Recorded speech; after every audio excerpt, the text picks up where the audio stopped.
తిరుప్పావైలోని 5వ పాసురం దాని తెలుగు తాత్పర్యం ఇక్కడ గాయత్రి డివోషనల్ ఛానల్లో అందించబడ్డాయి. 5వ పాసురం యొక్క అర్థం తెలుగులో నేను చెప్పడం జరిగింది. ఇక భావంలోకి వెళ్తే, మనమంతా పరిశుద్ధులమై పవిత్రమైన పూలతో ఆయనను పూజించి నోటితో ఆయన నామాల్ని గానం చేసి మనస్సుతో ఆయనను ధ్యానిస్తే గతంలో చేసిన పాపాలు, రాబోయే పాపాలు అన్నీ అగ్నిలో దూది మాదిరిగా కాలి బూడిదైపోతాయి. కాబట్టి ఆయనను కీర్తిద్దాం రండి అని అమ్మ అంది. అమ్మ గోదాదేవి అనుగ్రహించిన పాసురాలలో 5వ పాసురాన్ని ఈరోజు చెప్పుకోబోతున్నాం. ఇందులో పరమాత్మను కీర్తించడం వల్ల కలిగేటటువంటి ఫలితాన్ని చెబుతుంది. ఈ పరమాత్మ అయిన కృష్ణుడి యొక్క వైభవాన్ని చిన్న చిన్న మాటలతో, లోతైన భావాలతో అమ్మ అభివర్ణిస్తుంది. మాయనై, ఇక్కడ పరమాత్మని మాయావి అన్నారు.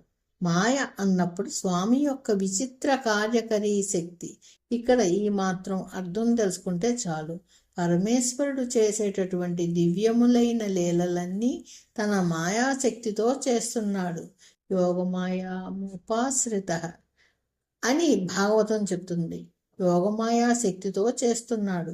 ఇక్కడ మాయ అన్నప్పుడు మన ఊహకి అంతుపట్టనిది ఏదో అది మాయ. అది ఈశ్వరుని యొక్క కార్యము. అఘటన ఘటనాపటి అతి మాయ అన్నారు ఇక్కడ. అనితర సాధ్యమైన ఈశ్వర శక్తి మాయ. అది విచిత్ర కార్యకరీ శక్తి అని శాస్త్రం వర్ణిస్తుంది. అటువంటి దివ్యమైనటువంటి మాయ కలవాడు మన్ను వడమధురై మైందనై, నిత్యము భగవత్ సంబంధం కలిగినటువంటి మధురకు నాయకుడు అన్నారు. ఈ మధురట ఎప్పుడూ భగవంతునితో సంబంధం ఉన్నది. అయోధ్య, మధుర, కాశీ, కాంచి, అవంతిక అంటాం. మధురా నగరం మోక్షపట్టణాల్లో ఒకటి. అయితే మనకు దక్షిణ పథంలో ఇక్కడ మధుర ఒకటి ఉన్నది. మధురై అని అక్కడ మీనాక్షి దేవి ఉన్నది. పైగా ఈ తల్లి కూడా విల్లి పుత్తూరు వాసి. దక్షిణ పథంలో తానుంది కనుక ఇక్కడ మధురను చెప్పినప్పుడు వడమధురై అన్నది. అంటే ఇక్కడ ఉత్తరాన ఉన్న మధుర అని. ఉత్తరాన ఉన్న మధురే కృష్ణుని యొక్క ఆవాసము. అక్కడే పుట్టాడు స్వామి. అది కృష్ణునితో నిత్యం సంబంధం కలిగినది. అంటే కృష్ణుడు పుట్టినప్పుడు మాత్రమే విష్ణుమయం కాలేదు. అది ఎప్పుడూ విష్ణుమయమే కనుక కృష్ణుడు అక్కడ అవతరించిన నాడు తన యొక్క ధామం అది. అందుకే ఆనాటి యుగాలలోనే అంబరీషుడు, ధ్రువుడు మొదలైన వారందరూ కూడా ఈ మధుర పరిసరాలలోనే సాధన చేసుకున్నారు. ఈ మధురా నగరంలో పుట్టిన తన బలానంతటిని ప్రకటించాడు. పుట్టినప్పుడే తన అనుగ్రహంతో వసుదేవుని యొక్క శృంఖలాలు ఛేదించి పోయేలా తన యొక్క అనుగ్రహ బలాన్ని చూపించాడు.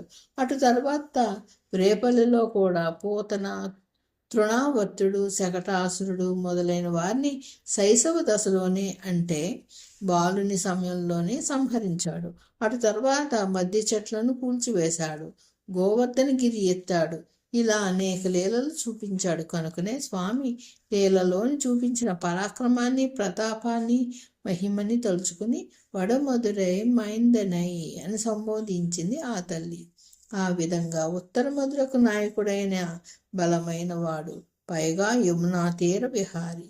తూయ పెరునీర్ యమునై రైవనై అంటే ఇక్కడ శుద్ధమైనటువంటి పెద్ద నీరు, అంటే లోతైన విశాలమైన నీరు. యమునా నదికి ఉన్న గొప్పతనం అది. ఆ యమునను తలుచుకుంటే చాలు, ధన్యులమవుతాం. అత్యంత పవిత్రమైన నది. ఆయర్ కులిత్తినిల్ అంటే ఉత్తమమైన గోప వంశంలో ఉద్భవించినటువంటి మణి విళక్కై మంగళదీపం అన్నారు ఇక్కడ. ఉత్తమ వంశం. అలాంటి వంశంలో ఆయన ఉద్భవించాడు. పూర్వకాలంలో మణిదీపాలు ఉండేవి. అవి ఎవరూ వెలిగించలేదు. వాటంతటవే ప్రకాశిస్తూ ఉంటాయి. అవి వెలగగానే మొత్తం చీకటి పోతుంది. ఇక్కడ స్వామిని మణిదీప అని చెప్పడంలో విశేషం ఏమిటంటే ఆయన స్వయం ప్రకాశక స్వరూపుడు అనే భావం ఇందులో ఉంది. వైభవాన్ని తెచ్చాడు. అటువంటి దామోదరుడైన మేము కీర్తిస్తున్నాం. యశోదనికి నందునికి ఘనకీర్తి కృష్ణుని వల్ల వచ్చింది. ఆయన అక్కడ ఉద్భవించడం చేత ఆ కులము ఉత్తమ కులమైంది. ఆ తల్లి గర్భము ప్రకాశమైనది. అలాంటి యశోదమ్మ చేత తాటిచే రోటికి కట్టబడ్డాడు స్వామివారు. ఆ యశోదమ్మ భక్తికి ప్రతీక. ఆమె మాత్రమే కట్టగలిగింది. బ్రహ్మాది దేవతలు కూడా పట్టుకోలేని పరమాత్మని పట్టుకుని కట్టగలిగింది. ఆయన యొక్క భక్త సౌలభ్యమేదైతే ఉన్నదో దామోదర లీలలో కనబడుతుంది. అందుకే ఇక్కడ దామోదర అని చెప్పడం విశేషం అని. ఈ విధంగా వికరణములతో స్వామిని మేము ఆశ్రయించి ఆరాధిస్తున్నాం. ఇలా ఆశ్రయించడం వల్ల ఏం జరుగుతుందంటే పోయ పిల్లయ్యం పృగుదురవ నంద్రనవ్వు. స్వామిని చేతులారా సేవించడం వల్ల, నోరారా పాడడం వల్ల, మనసారా ధ్యానించడం వల్ల అంతవరకు చేసిన సమస్త పాపములు తరువాతి కాలంలో ఏం చేయబోతామో తెలియదు, కానీ ఆ పాపములను ఇవన్నీ కూడా దగ్ధమైపోతాయి. ఎలాగూ అంటే తీనీల్ తుసాగం అంటే అగ్నిలో దూది వలె అన్నారు. అగ్నిలో వేసి దూది ఎలా భస్మీపటనం అవుతుందో భగవంతుని సేవించిన వారికి పాపరాశి అంతా దగ్ధమవుతుంది. సమస్త పాపములు భస్మీపటనం అయిపోయాయి అంటే సరిపోతుంది. కానీ ఇదివరకు చేసిన పాపములు ఇకపై రాబోయే పాపములు చెప్పడంలో ఉద్దేశం ఏమిటి? ఇది మనం ఆలోచిస్తే భగవత్ చింతన చేసేవాళ్ళు మళ్ళీ పాపాలు చేస్తారా? ఇవాళ భగవత్ చింతన చేసాం కనుక రేపు పాపాలు చేసినా పర్వాలేదు, ఎలాగో పోతాయి అనే భావం ఇందులో లేదు. ఇందులో ఉన్న ఆంతర్యం ఏమిటంటే రాబోయే పాపములు అంటే మనం గత జన్మలలో ఎన్నెన్ని కర్మలు చేశామో మనకు తెలియదు. మనకు కనబడుతున్నది ఈ జన్మ మాత్రమే. ఈ జన్మలోని మనకు కనబడుతున్నది మన కర్మక్షయం చేసుకోవాలి. కర్మక్షయం చేసుకోవాలి అంటే ఈ కర్మ శరీరాన్ని మనం పవిత్రం చేసుకోవాలి. ఈ కర్మ శరీరంలో త్రికరణాలు ఉన్నాయి. అది శరీరం, మాట, మనస్సు, ఈ 3 కరణాలు కృష్ణమయం చేసుకుని కృష్ణార్పణం చేసుకోగలిగితే మన శరీరంలో ఉన్న సమస్త కర్మలు దగ్ధమవుతాయి. ఈ కర్మలు ఇప్పుడు అనుభవిస్తున్నవి కొన్ని ఉన్నాయి. ఇక తరువాత జన్మలో అనుభవించబోయే పాపఫలంలో కూడా దాగి ఉన్నాయి. ప్రారబ్ధ కర్మలు ఈ శరీరంతో తెచ్చుకున్నాం.